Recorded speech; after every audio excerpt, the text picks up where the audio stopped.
হিংসা দিয়ে কখনো হিংসাকে হত্যা করা যায় না। যেমন আগুন দিয়ে আগুন নিভানো যায় না, তেমন হিংসা দিয়ে হিংসাকে হত্যা করা যায় না। আগুন নিভাতে যেমন পানির প্রয়োজন, হিংসাকে হত্যা করতে তেমন প্রেমের প্রয়োজন। আপনারা প্রেম দেন বাংলাদেশের মানুষকে, অটোমেটিকলি বাংলাদেশের মানুষ আপনাদেরকে ভালোবাসবে। তার মানে স্বৈরাচারকে ভালোবাসবে না। জোর করে স্বৈরাচারকে আপনাদের নিষিদ্ধ করতে হবে না।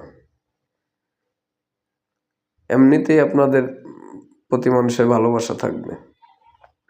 স্বৈরাচার যেমন বাংলাদেশটাকে সাজাইছে, সমুদ্র সীমা জয় করছে, শান্তি চুক্তি করছে, নিম্ন আয়ের দেশ থেকে মধ্যম আয়ের দেশে রূপান্তরিত করছে, মাথা পিছু আয় বাড়াইছে, ঘরে ঘরে বিদ্যুৎ দিছে, প্রতিবন্ধীদের ভাতা দিচ্ছে, বিধবাদের ভাতা দিচ্ছে, তারপরে বৃদ্ধ ভাতা দিছে, রাস্তাঘাটের কত উন্নয়ন করছে, পদ্মা সেতু করছে, ওই এয়ারপোর্টে টার্মিনাল বাড়াইছে, সব কিছুই উন্নতি করছে। আপনারাও করেন, সুযোগ আছে, অনেক কিছু আছে। আপনারা সেটা না করে তাদেরকে হিংসা করেন, তাদের কাজটা শুধু ভুল ধরেন। তাদেরটা ভুল না ধরে আপনারা ভালো কিছু করেন, এমনিতে আপনাদেরকে মানুষ পছন্দ করবে।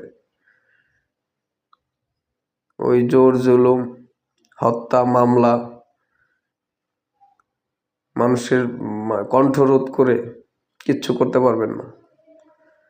আসলে আপনারা জ্ঞানী মানুষ, আপনাদের সাজেশন দেওয়া ঠিক না, তারপরে দিলাম, কিন্তু কাজ তো করতেছেন সব মূর্খের মতো। যাই হোক, আল্লাহ হাফেজ।